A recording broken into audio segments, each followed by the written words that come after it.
From the great halls of their house, there are assembled three who hope to one day be the world's greatest driving heroes. Created from the cosmic legends of the universe comes our team captain, the Vision, Bill Fisher. Their soon-to-be Wonder Woman, Vicky Fisher. Our Captain Marvel and head flight trainee, Jennifer Skripchuk.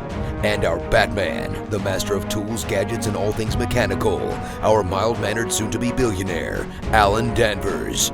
Their mission, to fight injustice, share what is right and wrong, to get you out of your house and come out racing with them, and serve all mankind.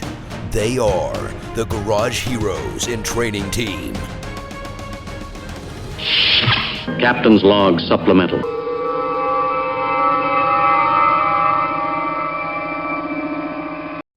Miss Vicky. Yes, sir. You know what? What? I've been thinking about this Sentinel system. Yeah. Tell me about the Sentinel system. So what I was thinking was, we have the one car that's got the aim dash that's slowing us down. Because installing the aim dash is actually, it probably is easy, but it's quite hard the first time. And we haven't figured that out yet. The Sentinel system is really easy to set up. So what I was thinking was, why don't we put it in the Lemons car? And we'll worry about the aim data information separately. And we'll kind of break it down into a project. Because then we'd have the motorsports video system that we really, really want, and we'd be able to stream it. We just won't have the data inside, but we have the data outside, so we can combine them later. But I think that's a really good solution. So what does this Sentinel system do? Well, if it had the aim data, it would have all the data on the screen, and you could see all their telemetry and everything live. But we'd be able to not only record it for viewing after the race, but we could actually watch our car during the race. Ooh, like on the monitor and everything? On a monitor, if you were at home and I was at a track, or if you were at the track and I was at home, depends on who gets the short straw, but we'd be able to watch each other. It's something I've always wanted to do. And you know what? If you're driving, you know what you can do on the Sentinel system? What's that? You can communicate to me with your hands, and I can't do a thing about it. Even better. So, if you need to give a wave or a Jersey wave, whatever you need, we could save it and see it on the screen. And then you can have up to 3 different cameras, and it'll have picture in picture. You'll have the basic main shot out the front window, and then 2 cameras where you put them wherever you want. One could be on the driver, or one could be on the rear view. It's kind of cool. Then we can upload it onto YouTube. We could bore millions of people on YouTube. I love it. All right. Very well. You know what the only downside I see about this? What? Your mom and my mom are going to be panic stricken the entire weekend watching this thing to see if everything's going well. This is true. We probably shouldn't tell them. I like the idea of having a Sentinel. Well, luckily we have maybe 2. Depends on how things go. We're going to try. All right. That sounds like a plan. That's the project. We got to get that ready for the next race. Sounds great. All right. Very well. Thank you, ma'am. Hi, Ben. Ben, hey. How are you? Knock, knock. I'm knocking on your door. Doing great. Knock, knock, knock. I have questions. You make fun of the way I bring these in, and your bring in is hi, Ben. Hi, Ben. Yeah. Wow. Hi, Ben. Okay. Very well. It's time for Ben Dawson. You want to do that one again?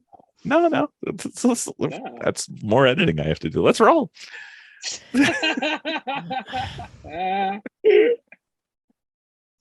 Let me do Bill.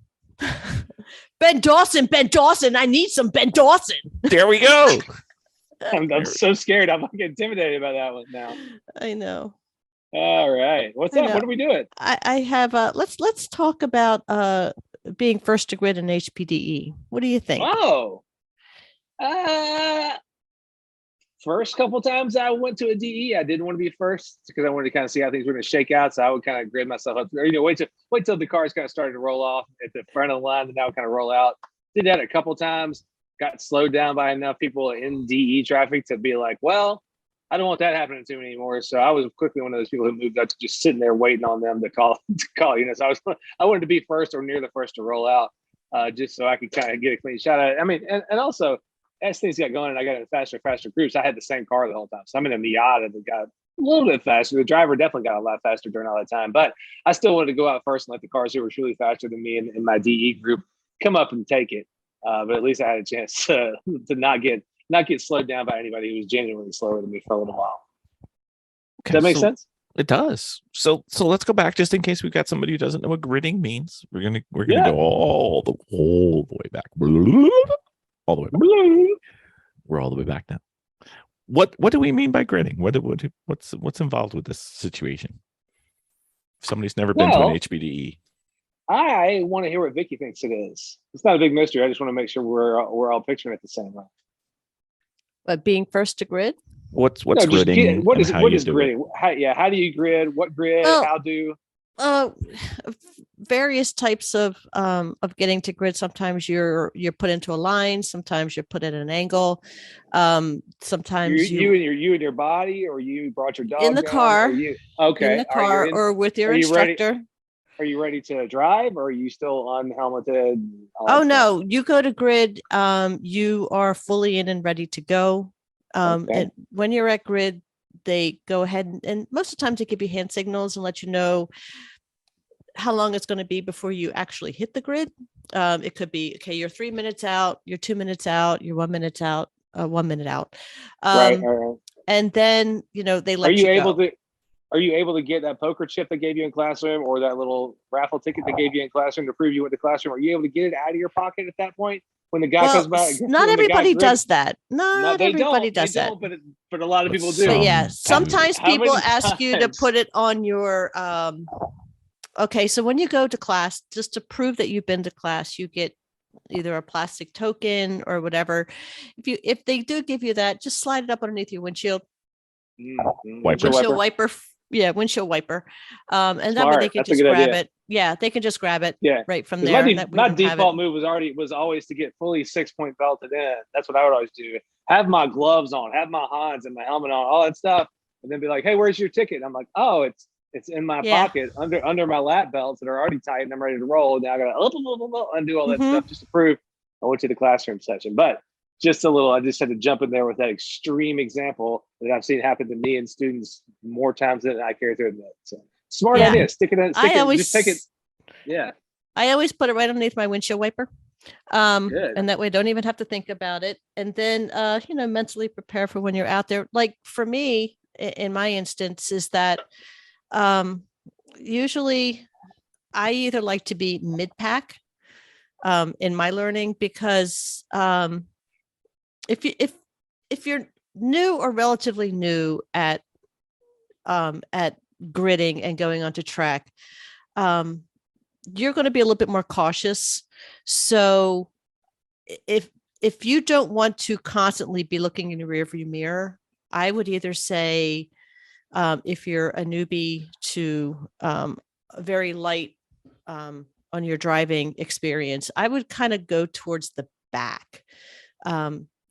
Everybody that's really kind of gunning to do all their work is already kind of driving up and heading out, and you can focus on your driving and not so much focus, at least for a little while, you can focus on your driving before everybody starts to circle around the track.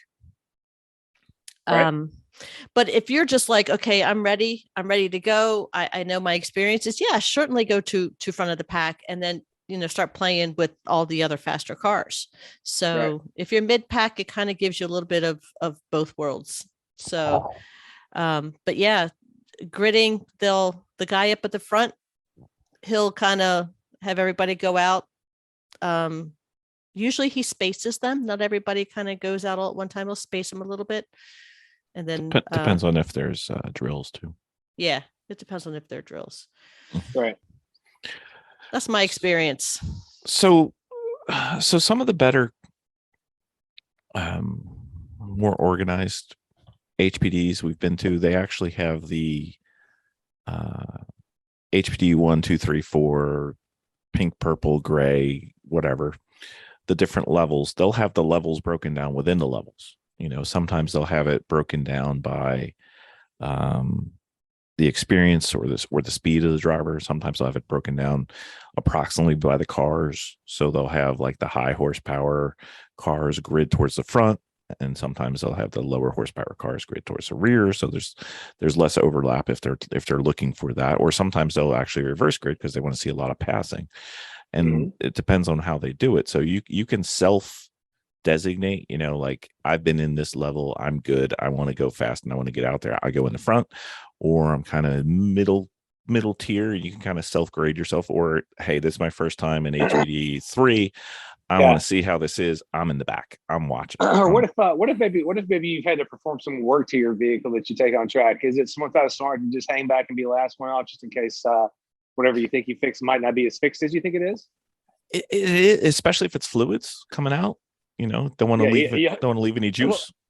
I hope that I never go out on track thinking that I might be about to bust a bunch of juice loose on the track, and I hope none of our listeners will. But yeah, it could happen. I mean, hopefully you've done sound repairs, but I think it's better to take off at the back of the track just in case something. Yep. You've been fighting this problem and it's still failing. I'd rather have that happen toward the back of the pack where I can sort of roll to an access road, maybe not have to cause a caution or a stoppage, versus maybe having a big failure in front of the entire DE pack who's not ready for you to be rapidly slowing ahead of them. You know what I mean? Yeah, for sure. And I think you can, if you think about it, every session when you guys go out on the track, you're essentially a team. Like, it's not a competition, you're a team. And part of pointing people by is to help communicate within a team and make the faster people go by, and then control how they're doing it. And I think a lot of the groups think in HPDEs that it's a competition, and it's really not. You're all out there. Go ahead. Sorry, when you said teams, my brain immediately jumped to the circus. And I was like, oh, there's a couple kind of teams at the circus. There's the teams of the clowns that get out of that one little tiny car and they're funny. And the then elephants. There's the super highly trained precision team of the flying trapeze people who are really good. So, generally somewhere between novice and advanced is you're on that spectrum of circus teams between the clown car versus the high acrobatic teams. Anyway, so you want to tend more toward the very safe high acrobatics eventually. But yeah, you're right about that. And I think also, if you're somebody who gets kind of antsy and you're a DE participant who gets pretty serious about your DE time, but for some reason, and you're also somebody who always likes to be sitting there ready to roll out first. If something happens to you, somebody catches you BSing longer than you meant to, and suddenly like, oh crap, did they just say final call for my group? And you realize like I got to go jump in the car and get ready, and then I'm going to be at the back of the pack. Like, don't freak out, because if you're somebody that's that competitive, you're about to get a lesson in traffic management and passing. I don't want people to feel like, oh, I lost this whole session because I didn't get to go out exactly where I want to. If you end up rolling out at the back and you realize you're going to have a slower session, but you're going to be passing a lot of people, jump on that opportunity too. I think that's you're looking at a good time, whether you're feeling nervous about, nervous or uptight about the fact that you didn't get to roll out where you wanted to. Take advantage of the time where you're going to get to just rail on traffic. It's a good time to learn how to be assertive, make yourself seen. You gotta kind of ask for the point by it. So instead of you may have been accustomed to kind of riding out front and not having to pass that many people, perhaps you gotta kind of start at the back. You're gonna get a lesson in assertiveness and getting people to get the hell out of the way when it's time for them to get the hell out of the way. Mm-hmm.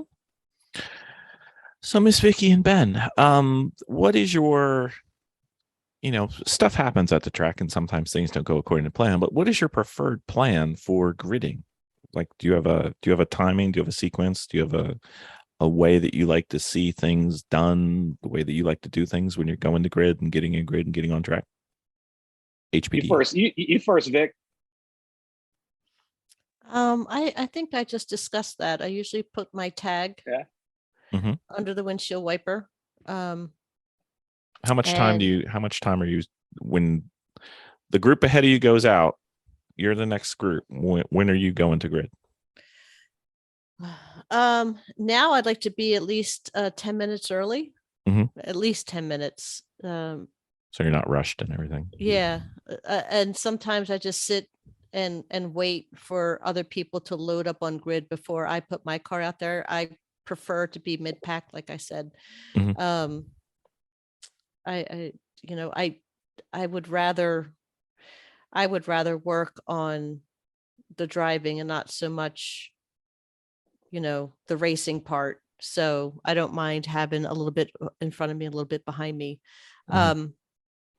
And yeah, and then I just kind of chill. I think about what I'm going to be working on. I'm thinking about I kind of visualize the track a little bit while I'm sitting there. When you And put your helmet, eyes open or closed? uh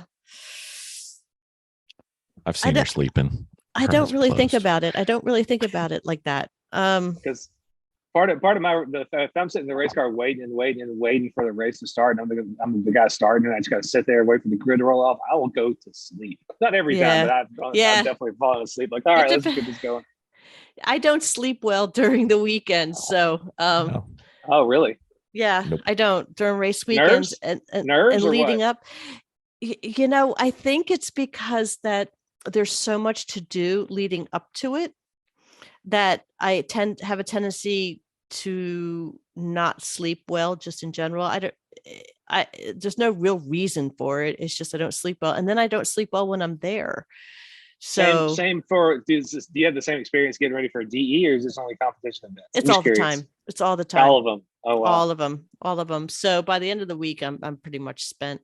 Mhm. But anyway, so I visualize the track. I think about the goals that I'm going to be achieving. And it's usually 1 to 3 that I'm really, really focusing on. Right. And if I had a coach in there in my car at a time where I've discussed something, I'll hyper focus on those areas. Yeah. So let's assume you're at an event and you're wearing a harness, gloves, and a helmet, maybe even a Hans, head and neck restraint. When are you putting those on? Oh, I do all that before I leave the paddock. No. Okay. Yeah, I'm fully in gear and I am strapped in. Everything is on. I have my visor up and that's about it. Okay. But I don't want to think about anything when I'm on the grid besides what I'm supposed to be doing while I'm driving. What about you, Mr. Dawson? Do you have any grid rituals or grid practices?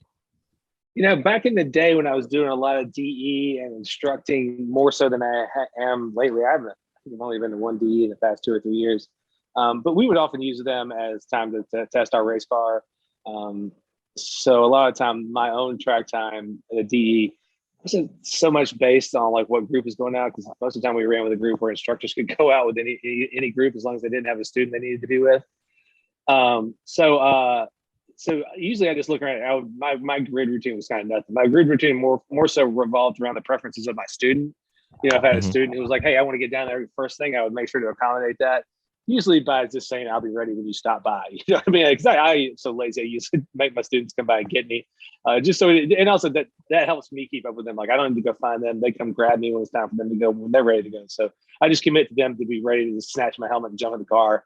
As soon as they pop up. So that way they're sort of in control of the timing. But I always try to be sure I understand the schedule well enough to know when I need to be out on track with the student, or when we need to be trying to try something on the car. But luckily enough, running with that group as an instructor, I could kind of go out and try anything. So some of the times we would be testing the car. Since I was the only instructor in the group, I would be the person driving the car, and the rest of our team would be there working on the car and doing stuff. So when they were ready for me to go try it, they would go, "Hey, go try it," as long as I didn't have a student. So it's a pretty nice luxury. But I over time I am not so obsessive about getting every second of track time. So there's some DE sessions where if I have an opportunity to take somebody out, I might not stay out every lap, because also I might be getting back to try to jump in with a student. You know what I mean? So I don't really have a grid routine as much as I used to when I was more just a straight up participant and not instructing myself. I was pretty obsessive about getting out there early and getting all my track time. But these days it's a lot more haphazard and just way more focused on making sure my student gets all the track time that they want. I'm trying to be available for that. So that's kind of my grid procedure. I like to be ready to grab my stuff and jump in with a student, which usually I'll be putting my helmet and Hans, and if it's Hans applicable, if they have better restraints than just the factory, I'll take my Hans with me. But I try to be just to jump in the car and be putting that stuff on as they're rolling up to the point where we're going to go out on track. So I don't want to be holding them up. making them wait for me to put my stuff on or anything like that. Does that make sense? Yep, it does. Mhm. Just kind of a different perspective of doing different stuff in the DE. Probably not exactly what most of our listeners are doing, but that's kind of my routine lately. It's just been mostly focused on making sure that the person I'm helping that weekend gets all their time. Mm-hmm. So, Bill, why don't you discuss your routine? I'm ridiculous. Yes, you are. But Well, let's continue. hear it. I absolutely need to know this. So my preferred path is I am waiting for the group ahead of me to leave. And as soon as they pull out, I park myself where I want to be in the grid. And I'm waiting for the full 20-minute, 25-minute session. And Wow. I'm just there. With some of our groups, they give a 5-minute, a 3-minute, and a 1-minute warning, which for those playing home game, those 5-minute, 3-minute, 1-minute warnings could be very accurate to not even close, like not even close. Sometimes you'll get a 3-minute warning and then it's like, go. And sometimes you'll get a 1-minute warning and then 20 minutes later you go out because, stuff happens. And so what I like to do is I like to usually I will put my harness on if I have a harness, because harness takes a little bit of time. So I want that on early. And if it's hot, I won't put my helmet on until 3 minutes. That's the latest I'll wait. When they give the 3-minute warning, helmet goes on, gloves go on, and just deal.